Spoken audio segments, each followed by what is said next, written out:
Hello, Christian Grabenhoff from Liverpool, coming to you with a few words on strength reduction analysis. Strength reduction analysis is a really quite useful analysis type. It's available in Optum G2, Optum G3, and actually also in many other similar programs available out there on the market. The idea is that you have some sort of system, make some mechanical system, say a footing on a slope or a retaining system or something like that.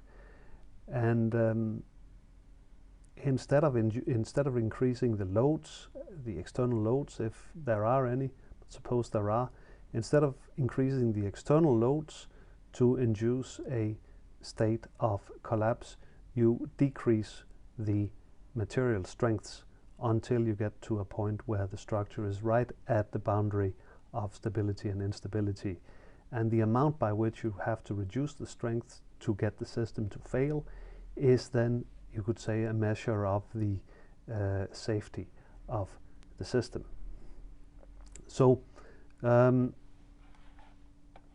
before we get into that, let me just say a few words about safety in general. So, any structure is of course designed with a certain margin of safety against collapse, so that under normal working conditions you are at some, let's say, distance from collapse. You're not right up before the at the boundary of collapse, right? I mean, there's some safety, and how this safety is measured is a good question, and it can be done in various ways, and it is usually in one way or another done by first settling on a very general definition of the concept of the factor of safety. So the factor of safety is a number, completely general, is a number such that if the factor of safety is greater than 1, well, then the structure is stable. If the factor of safety is less than 1, then the structure is unstable. That is to say, it's already collapsed. And if the factor of safety is identically equal to 1, well, then the structure is right at the boundary between stability and instability. So that is just sort of a very general definition about what the factor of safety is. What the factor of safety is usually, it's the sort of a usual definition. So if I say the factor of safety is 1.5, well, then you know that I'm, say, 0.5 away from failure. How to actually find the exact number? So, so how much above 1 or how much below 1 are we in any given situation? That is, of course, another question, and that is something that can be done in various ways. If we consider an example here, a footing, a shallow foundation on a more Coulomb soil, cohesion of 5 kPa and a friction angle of 20 degrees. This footing here is subjected to a load of 300 kPa. How safe is this system? Or how unsafe is it? Well, I could calculate the ultimate limit load. Right? I could see what is the maximum load that I can apply here on top of the foundation, and suppose that was 500. Well, then I could say, since the working load is 300, then the factor of safety, I could define it as the ultimate limit load divided by the working load. And in this case, it would be 1.67. That would be in principle, legitimate definition of the factor of safety. It satisfies the basic requirement that if the working load is less than the ultimate limit load, well, then Fs is greater than 1. If the two are equal, then it's equal to 1. And if the working load is greater than the ultimate limit load, well, then you're at Fs less than 1. You're already unstable. So that's a possibility to define the factor of safety like that. The ultimate limit load, the maximum load that you could sustain, divided by the actual load. The problem, though, is what if you have a situation like this, a slope? There are no loads acting on the slope in this case. So how do you conduct your ultimate limit load analysis? Well, You could say there is, of course, some gravity, so you could crank up the gravity, you could crank up the self-weight, and then at some stage the slope might fail. It might fail under twice the actual gravity, or under 2.6 times the actual gravity, and then you could say, okay, then the factor of safety is 2.6. That's problematic for a number of reasons. The first of which is, you could say, generality, because we have self-weight in this case as well. And if we increase the self-weight here of the soil, well, then the bearing capacity will also increase. So by increasing the load plus the gravity, we might well end up in a situation where the actual, let's say, limit load would be much higher than what we found by just increasing the load and keeping the gravity constant. So the question is which loads to work with. What are actually the loads that you determine the ultimate limit load with respect to? You could say, well, in this case, if there are external loads, then you increase those. If not, then you increase gravity. But what about then in this case where you have a footing with some load on top of a slope? What do you work with here? Is the gravity, is the self-weight part of the load, part of the external loads, or is it only the footing loads? So it gets messy very quickly, and to sort of make things even worse, if you have this slope actually without any external loads and you increase gravity, that will actually only really work if this slope inclination angle here is greater than the friction angle. If the slope inclination angle is less than the friction angle, that is to say less than the angle of repose, then this slope is stable for any gravity, for any self-weight, meaning that in principle the limit load, if you like, is infinite, and so the factor of safety would be infinite as well. So working with loads is not a good idea. You can get away with it in some cases, but it's not a good idea. It is not general at all, and you end up with, except for the very obvious situations, you very quickly end up with just one big mess. So we have to find some other way of defining of calculating the factor of safety. And the one thing that is common to all problems is, of course, that we have some materials. And so this is where the idea of strength reduction comes in. So we have, for a more Coulomb material, we have a C and a phi, so friction angle and a cohesion. And if you draw the more Coulomb envelope, it looks something like this in shear stress versus normal stress, and we have the intercept here, that's the cohesion, and the inclination of the envelope is the friction angle. So then you could say, okay, that's with the actual C and phi we have. Let's try to define some reduced parameters, and let those reduced parameters be calculated in the following way.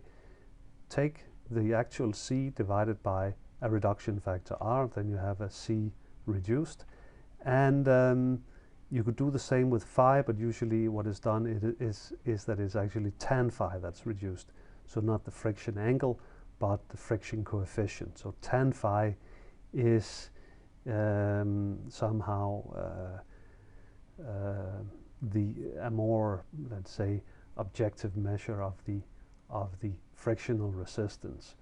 If you work with phi, for example, the question is phi in radians or is it in degrees? Tan phi is dimensioned as it's the friction coefficient. So we introduce a reduced phi by actually reducing tan phi like this.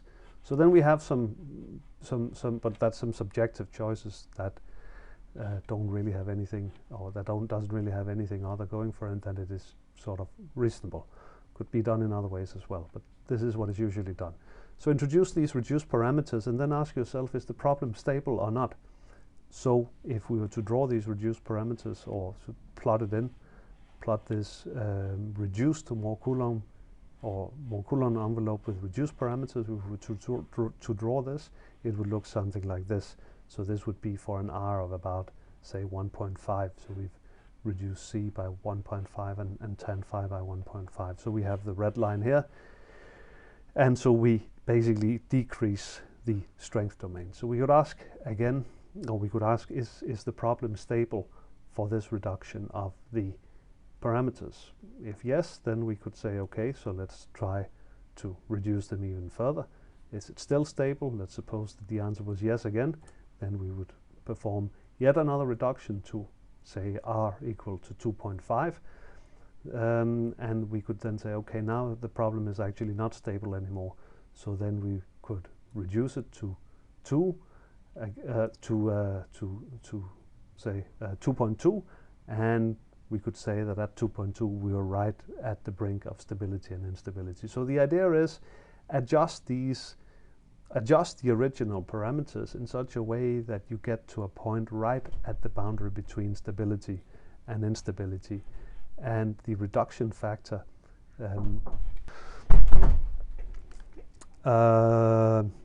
sorry about that. So where were we? Yeah, so that's how it works. You could reduce these original material parameters to be right at the point between stability and instability, and the critical reduction factor, the reduction factor that would bring you to that point, you could then define as the factor of safety. That would be one way of doing it. And just sort of to this example here, say we start with these are the original parameters: 5 kPa of cohesion, 20 degrees friction, and that corresponds to a reduction factor of 1, so no reduction. And then you could say, what about R equal to 2? So C is reduced by half, and phi is reduced, well, it's tan phi that's reduced by half, so phi is reduced by a little less. Then maybe the problem would be unstable, and you decrease the reduction factor to 1.5, it's still unstable, and 1.25. You sort of iterate in, you use bisection here basically to get to a stage where at some stage you have sort of honed in on a reduction factor where you are right at the point between, right at the boundary between stability and instability. So 1.31, it's unstable; 1.30, it's stable. Then you could say, well, then the factor of safety is somewhere in the neighborhood of 1.3. Could be 1.305 or whatever, but that's the idea, and that's exactly how it works in Optum G2 with this sort of bisection, testing whether basically is the problem stable or not with respect to the algorithm we use in Optum. The technical term is feasibility. Is the problem feasible? Can we find a state? Can we find a solution? Can we find a stress field that satisfies equilibrium and the failure conditions? If we can, then the problem is said to be feasible, so it's stable. If not, then the problem is unstable or infeasible. So the algorithm is basically like this. We have an initial factor of safety which is 1, and then we do these feasibility checks. So if it's feasible, the problem is feasible. If it's stable, then we increase the factor of safety, we increase the reduction factor. If not, then we decrease it, and then we sort of hone in on the reduction factor that will bring us right to the boundary between stability and instability, and that is then the factor of safety. It's actually described, this algorithm, this procedure, in this paper here, Geotechnique Letters 2015. And also importantly, I should say, we are able to calculate both lower bounds and upper bounds on the factor of safety. We get these rigorous bounds on the factor of safety, and we know that the exact solution is always somewhere in between the two. So let's try to start up the program, and let's try to solve some problems. So I start up with a white screen here. That's because I have done something before, restore factory. So we can take this, we could just we could take as an example this slope that I showed before. A slope with I'm going to put a footing on top.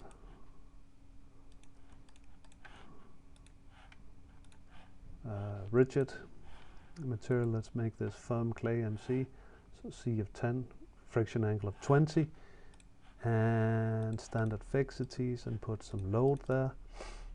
Well, yeah, let's just do a limit analysis first. Let's see what is actually the limit load here.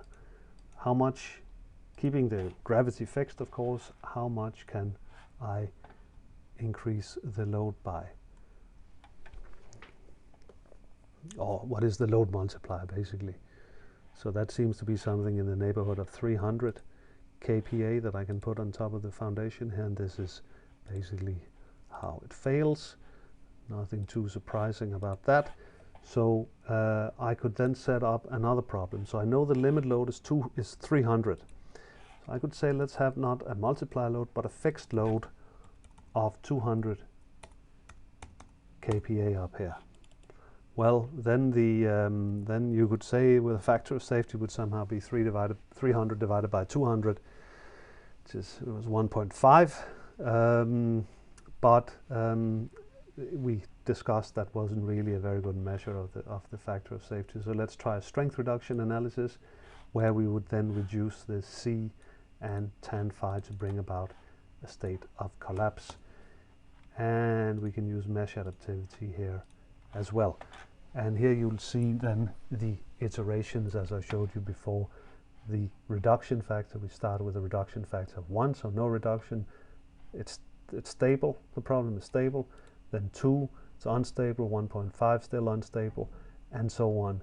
Iterate until we get to a situation where we have two solutions on either side of the boundary of stability that are more or less equal. And this is the first adaptive iteration, then the second adaptive iteration, and the third adaptive iteration. And eventually we end up with a strength reduction factor of 1.19. That is the lower bound, and it collapses something like that.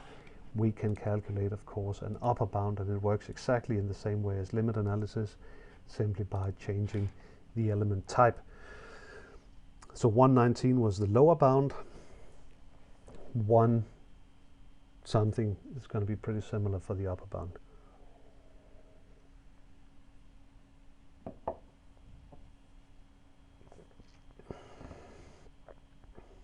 And of course, this is for 1,000 elements.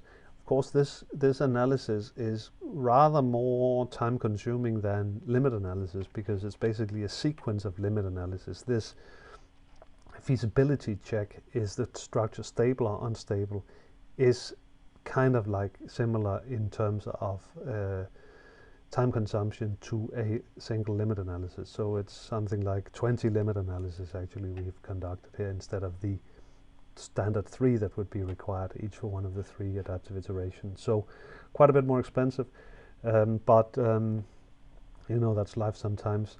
The strength reduction factor here, upper bound 1.26, so we have a lower bound 1.19 and an upper bound of 1.26. You can take the average, it's something like 1.22, also 2.3.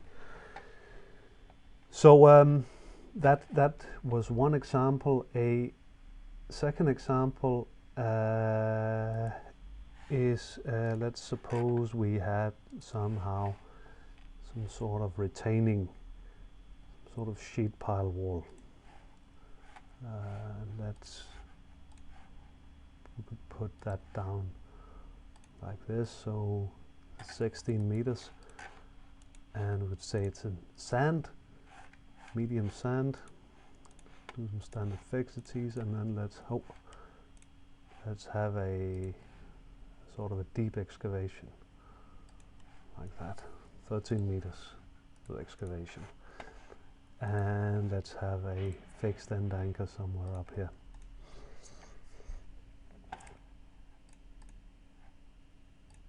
So we could have some surcharge as well. That's what we usually have, 10 kPa. And so determine the factor of safety. And again, you click here.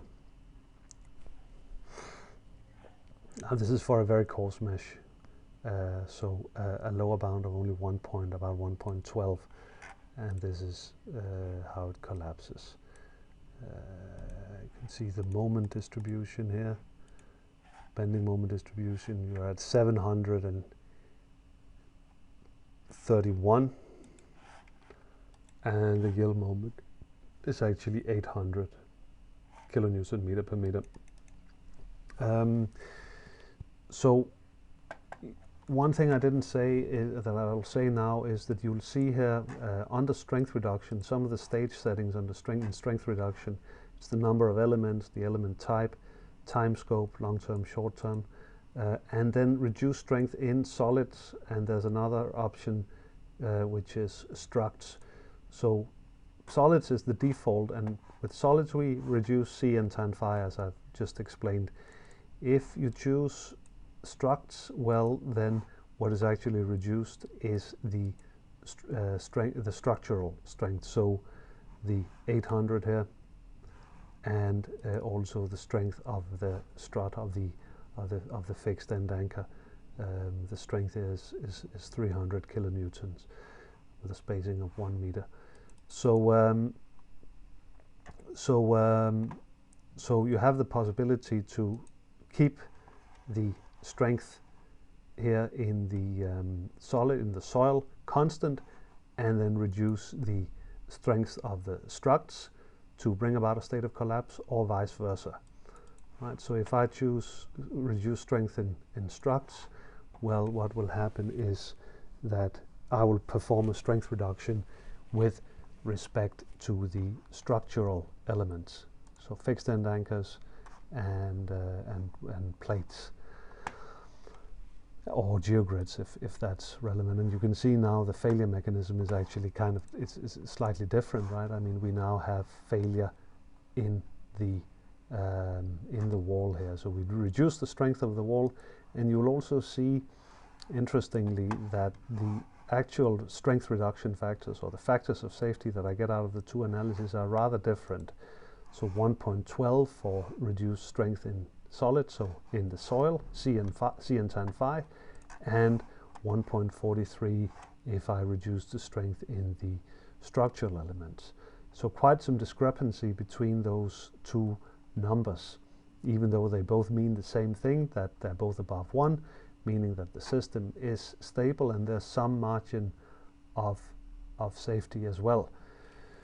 But this is something to be aware of. So in some cases, I mean, this is somehow the reduced strength in solids is the one that I would recommend if you are to calculate. If someone asks you what is the factor of safety, then this is really the one. This is also the one that is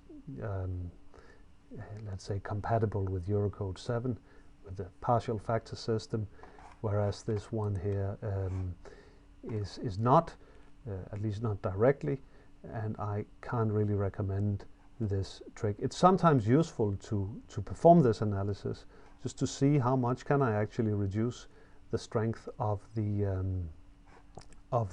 structural elements. So you can see here, actually both the wall and the strut here fail, so both have had their strength exceeded, but with a factor of 1.25, it means that, see, in this analysis I was at 731. It means that I can actually decrease the wall moment by rather more than just the amount suggested by the previous analysis. So by more than 800 divided by 731. So it's a useful analysis to be able to do, and I will have another presentation later on about the use of this option here, reduce strength in structs, in connection with the design of retaining systems like this, embedded retaining walls, sheet pile walls, and the likes. Final thing, what if you want to reduce the strength in the wall but keep the strength of the strut constant? So it's the original strength here, the strength is 300, suppose, and the wall is 800 kilonewton meter per meter, the yield moment. Suppose that you want to keep this 300 constant, and you just want to see how much you can reduce the wall strength. So then we have the option up here, reducible strength, yes, no. The default for all materials is yes, but if you pick no, then basically in the course of the strength reduction analysis, this quantity up here, this strength, this material strength will not be reduced. So let's see what happens in that case. And then the factor of safety, the strength reduction factor, increases a bit again. And you can see now, well, there's actually still yielding in the strut. There's still movement up here in the strut. So we would be at 300 up here. You'd be at 300, yeah, as close as you can get to 300. And then the moment in the wall, you see that's below the 800, of course, corresponding to this strength reduction factor of about 1.8. So I think that was an introduction to strength reduction analysis. So it's there's quite a bit of flexibility, and it's a really quite a useful analysis type. See you next time.